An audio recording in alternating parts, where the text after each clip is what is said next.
Thank you all. It's really nice to see these rooms quite well attended, and this beautiful church is worth coming to for a lot of inspiration and healing. So I picked a tough topic today, didn't I? Evolution. My goodness, what can you say in the limited time that I have on such a big topic? Isn't it basically the question of who am I, where do I come from, and where am I going? Basic questions humankind has asked for millennia. Well, to narrow it down just a little bit, let me tell you what I'm not going to talk about. We're not addressing some of the touchy topics of, for example, Darwinism versus the creationist theory. That is a big topic by itself and controversial.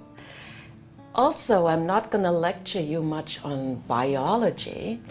I'm not a specialist, and that fills volumes by itself. But the intention is to speak about how evolution affects us all, every day, right here, right now. And I wish to give you some food for thought that you then can take to the level that you are interested in.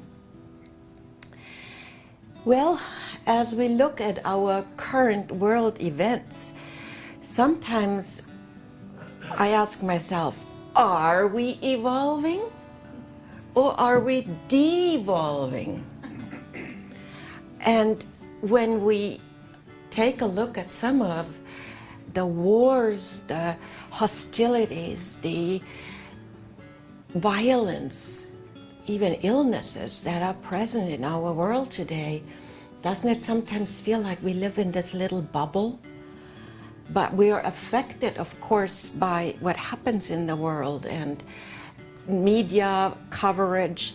It can really make our vibration go down, doesn't it?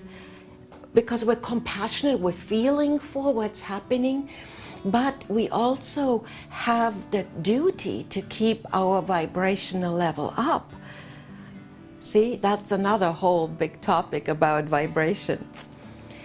But let's explore a little bit on how we evolve on a personal level, and then we'll look more at the spiritual level. Not that they are really truly that separate, but just to structure the thoughts a little bit.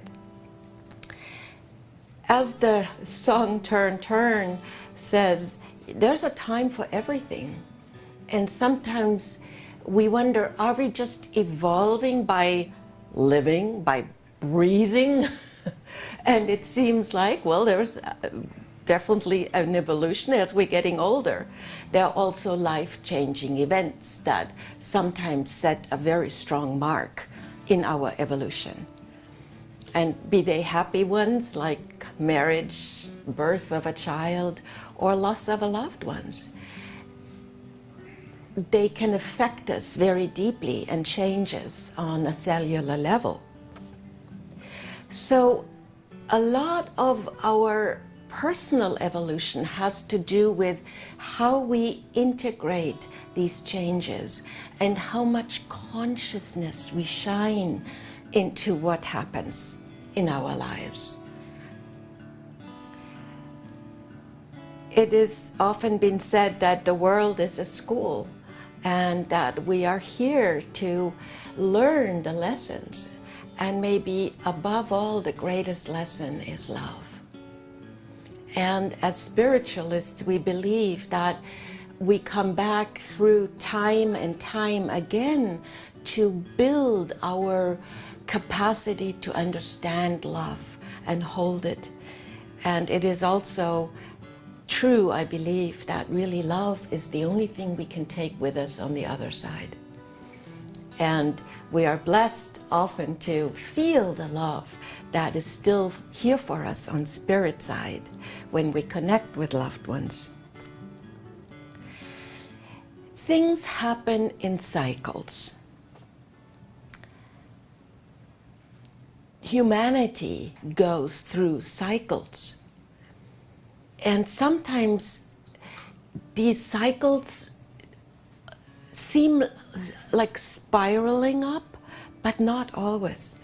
I got to tell you a story from my own life as a kid. I was very, very much into Greek mythology. Oh my God, I couldn't get my hands off the drama of the gods and goddesses, and they seemed so human in many ways. And then as part of my Greek mythology book, I also read about the Golden Age and how there is a cyclical nature to the ages that humankind goes through. And I was maybe only 8 years old or so, but when I read about the Iron Age following the Golden Age, I started crying uncontrollably. And I wanted the Golden Age back. Well, I think hopefully my wish shall come true, because we are approaching a Golden Age. In spite of so many things to the opposite and so many frightening evolutionary developments. In the Hindu tradition, it is, and also I believe in the Buddhist, it is said that there are yugas, Y-U-G-A, and that these are cycles of about 20,000 years each. And we are at the end of the Kali Yuga right now, which is a very challenging yuga. And science has an equivalent to that understanding, because it is measurable that the entire solar system is moving closer to the core, the center of the galaxy. So the vibrations increase, yes? Makes a lot of sense. So maybe that's part of why light and shadow are so intensified right now, yes? As the frequencies increase, we get out of our denial, of our unconscious living, and we are forced to make more conscious choices. I tell you, the universe is watching planet Earth. Whoever may be out there, we don't yet know, really, but Earth is unique. Earth has often been called a living library. I think Barbara Marciniak coined that term of the living library.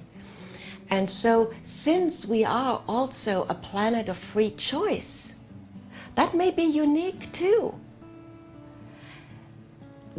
The choices we make determine our future and determine the space, the rate at which not only all of life is evolving, but Mother Earth herself. She isn't standing still. So the more we are conscious of our Earth Mother and respect her and honor her, the more there too is a constant change. You know, our heartbeat is in synchronicities, is that the word? With Earth's heartbeat.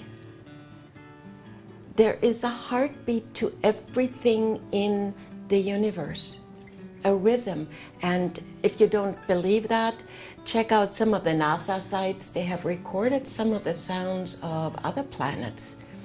And it's really quite amazing to tune into the frequencies of Saturn or Jupiter. So sound is, of course, also creative principle, yes, at least according to many traditions. I know I'm sort of moving around a lot, but that's just how it is. So I want to tell you one more story from my personal life that gave me an understanding of of evolution on a very, very tight, close to home level. As many of you know, I had a near-death experience over 20 years ago. Yeah, I'm the miracle, I'm still here. And during that time where I was in a coma for 3 weeks, I had an incredible journey through different realms of consciousness and out of, certainly not within the body that was dying.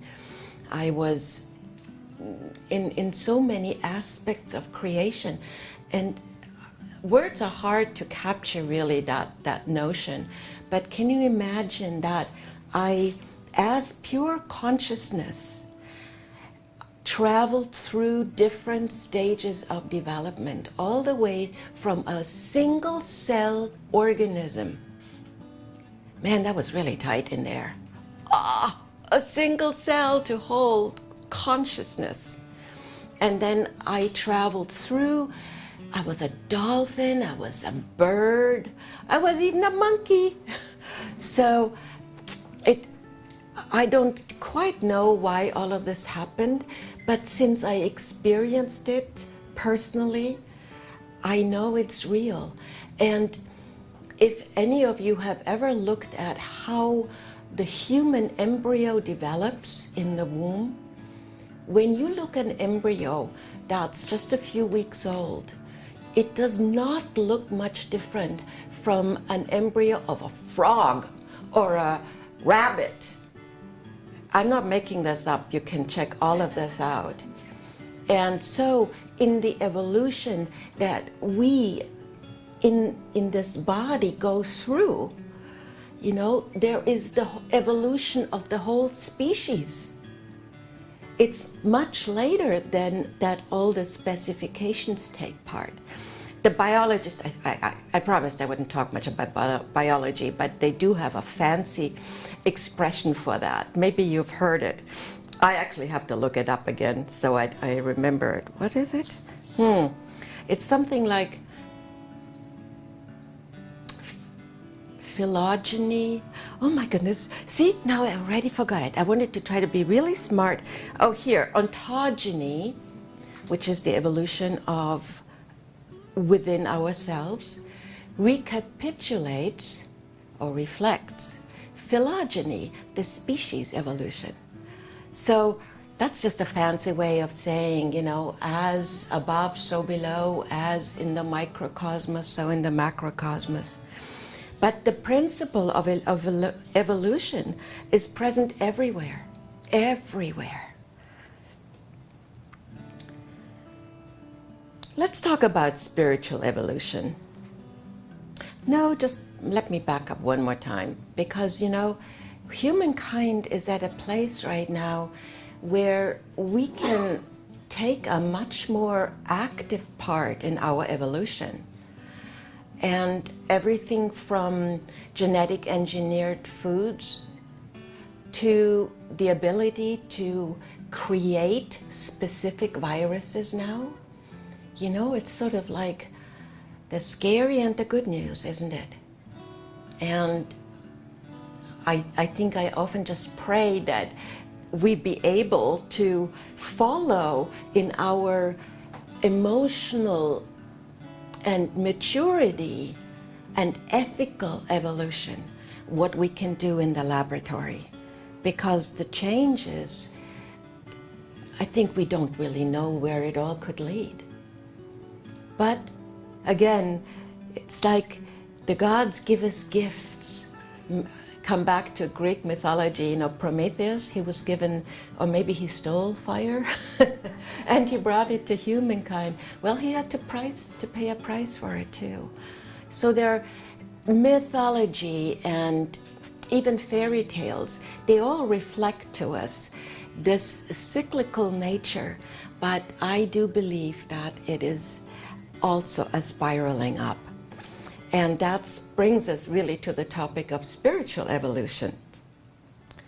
Some people say that the belief in God, or in a higher power, or in great creator, is one of the differences between humans and animals. Now, we don't know enough about the animal soul, but I do believe that to be true. And you know that as far back as we can go through humankind, do you know that Neanderthal already had very solid ideas about the afterlife? How do we know that? Because there are burial sites, and they put tools into those burial sites so that the spirit could use them in the next place of their evolution. Maybe they weren't as primitive as we sometimes think. In the culture and civilization of Egypt, the idea of an afterlife was key to the building of the pyramids, of the creation of incredible riches, cultural riches, and to the development of the mystery schools. Nothing was more important to them than the afterlife, and all of this life was a preparation to be in eternal glory and possibly eternity. Some researchers claim that there might have been some influence in our genetic code that may have come from forces outside of Earth. Again, a controversial topic. I could happily point you to many books on that topic. Graham Hancock is one that you might recognize, also Barbara Marciniak. But again, coming back to who we are with what we have now, you know how you can affect the rate of your evolution? Through meditation. Meditation changes the brain waves and allows for higher frequency to come in. The more you focus on your third eye in meditation, the more you will feel a pulsing sensation here. And when I go deep in meditation, I just feel this pulsing, and it makes me incredibly happy. So they have measured too the brains of highly evolved yogis and meditators, and they have a different structure of their brain. And you know how else you can help yourself a lot? Because you've got angels and guides with you. They are vitally interested in your evolution. And not only because it makes them feel good, but the beauty is it's a win-win. As you evolve, so do they. So isn't that wonderful to know that there's just like going hand in hand with your angels and guides? And the more your individual choices are driven by what you know in your heart is right. And there's no code that can describe that, but we all have in our heart that feeling of what's right, what's not right. And hey, we're not perfect, okay? If we were perfect, we'd have angels, wings to fly off with the angels. So it's okay to make mistakes. The evolutionary path has bumps, doesn't it?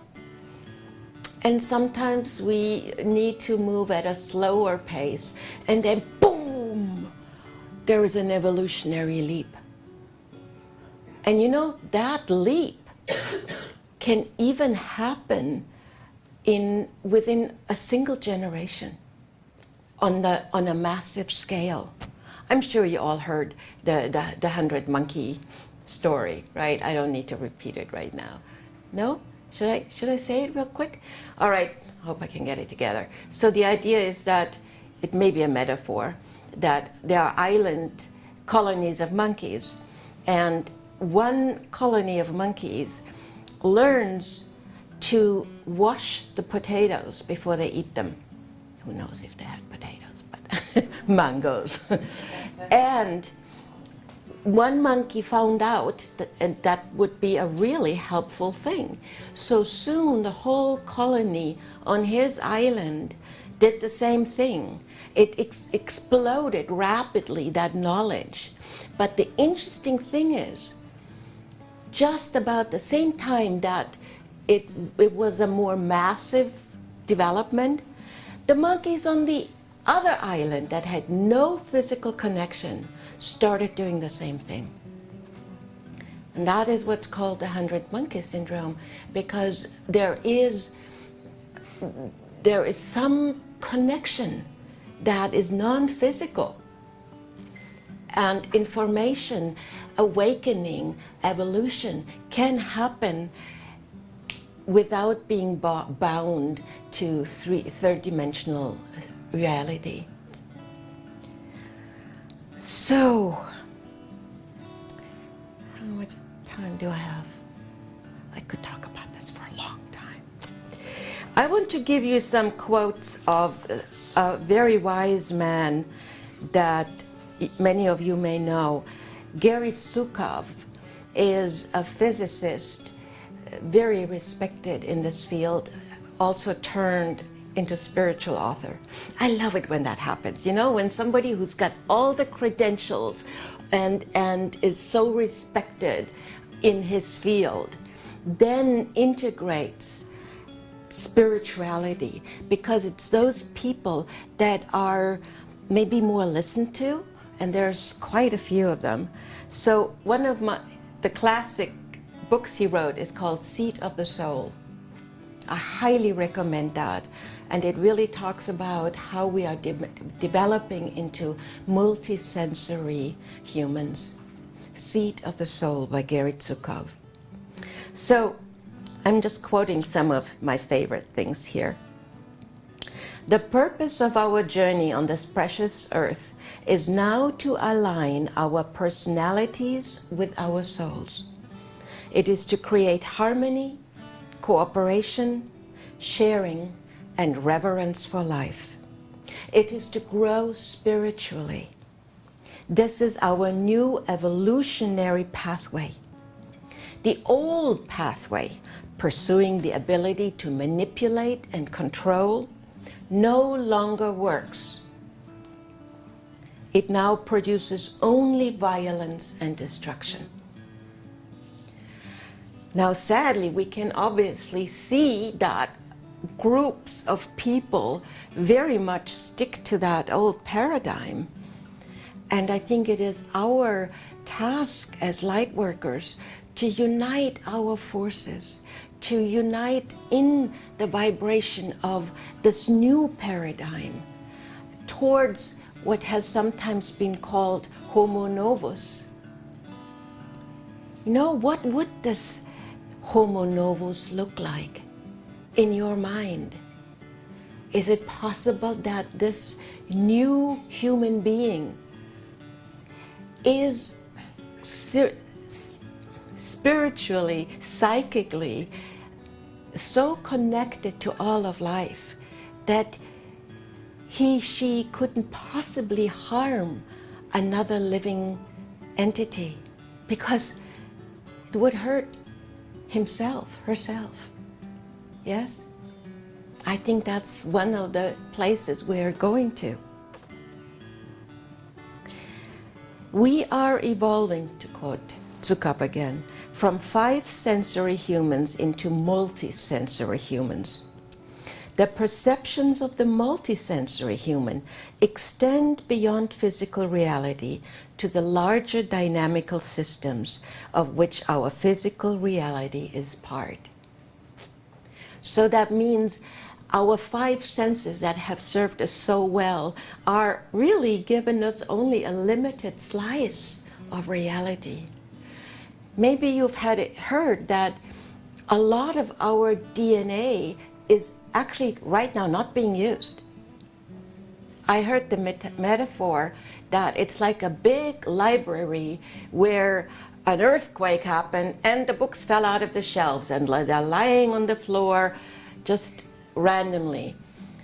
And in the DNA, visualize that as part of this evolution that we are participating in, that magically all the books get put back in the right place, and that we now have access to powers that we had really never known before.